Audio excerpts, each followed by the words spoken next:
You'll never guess our hero is about to face a sizzling steak. Time's pressing, and Aldrey's safety is uncertain. Soon, the food truck arrives like a hero, passing strict checks before entering. The warden is furious as these people act wildly on his ground. He deliberately slows security checks, leaving everyone famished when the food truck arrives. Subtitles: they're 8 minutes late. As you're so unpunctual, Spartan leisurely savors the meal, teasing everyone. After eating steak, Spartan marks a spot for All Black, who flies there by helicopter. They spot Ray's suitcase, but digging reveals he's already dead. Killer's so clever, setting a precise oxygen timer. Hadn't they delayed 8 minutes, the lawyer might survived. But Spartan's plan goes further. He invites his top bunk friend to the feast. After finishing the steak, he hides the bones and attacks his friend's artery when unnoticed. After taking care of his body, Spartan just lies back, chilling and waiting for all the guards to show up. He even asks for a hot bath, which makes the warden so furious he's practically grinding his teeth, throwing Spartan into a damp, dark solitary confinement, but it's still ineffective. This leaves All Black quite frustrated, when suddenly Susan tells him that through some secret investigation, she found an agent who has dealt. The agent says truthfully that Spartan is a king-tier killer, others are mere murderers, while Spartan is an aerial killer.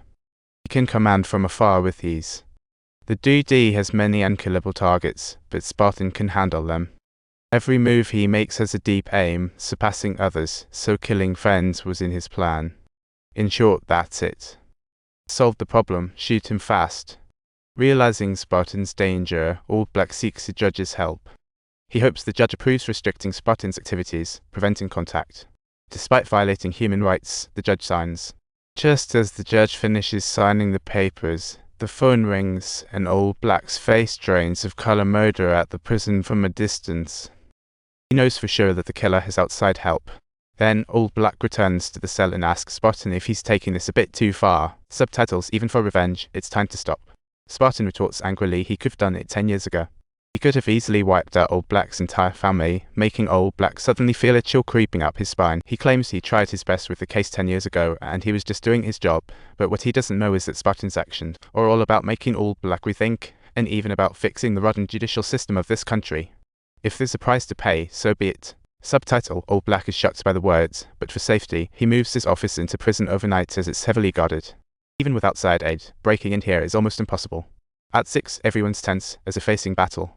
Finally, the clock strikes 6, and everyone's safe and sound, breathing a sigh of relief, but All Black still feels just as everyone is about to leave, there's a sudden series of car explosions. Everyone's toast except for All Black and the prosecutor. Subtitles: all colleagues' cars had bombs except All Black's, which was clean. The killer clearly intends to target him last.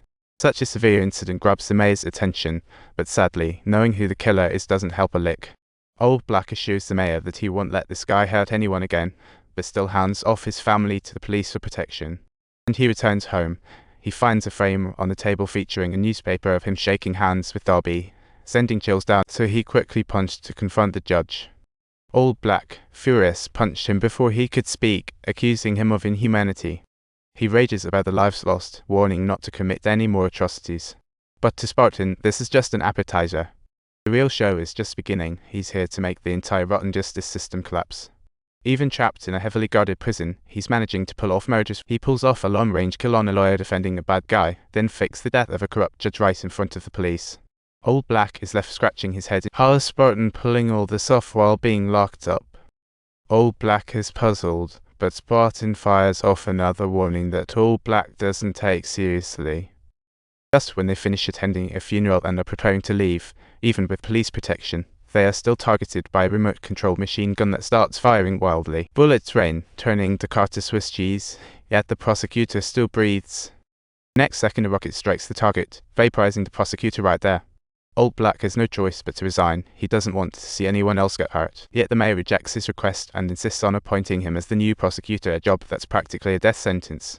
All Black feels utterly At this moment, All Black receives an email from a colleague containing Spartan's property records, and one just happens to be near the prison.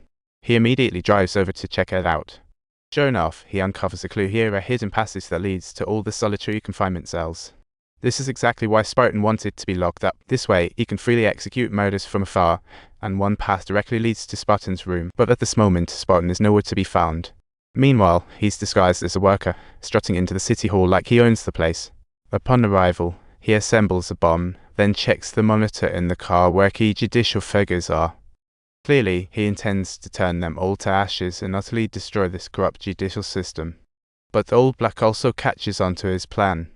The monitor is focused on City Hall, and there's a cleaning check as All Black senses something's off and rushes to find a bomb expert. The bomb's remote-controlled, disarming won't stop remote detonation. Evacuations impossible. Spartan will detonate it instantly if anything's amiss. All Black has an idea. He plans to create a traffic jam as a desperate measure, setting up obstacles all over the road. This eats up a lot of time. By the time he returns to the prison, the undercover All Black has been waiting for ages, equipped with a pistol. He tries to convince Spartan to put down the phone, questioning whether blowing up City Hall will get government attention, but it won't bring back his wife. And subtitles: Spartan retorts, All Black, wanna renegotiate? All Black Fremy says no more deals with a killer. This is what you taught me. Spartan nods appreciatively, but it's too late, as he dials the phone.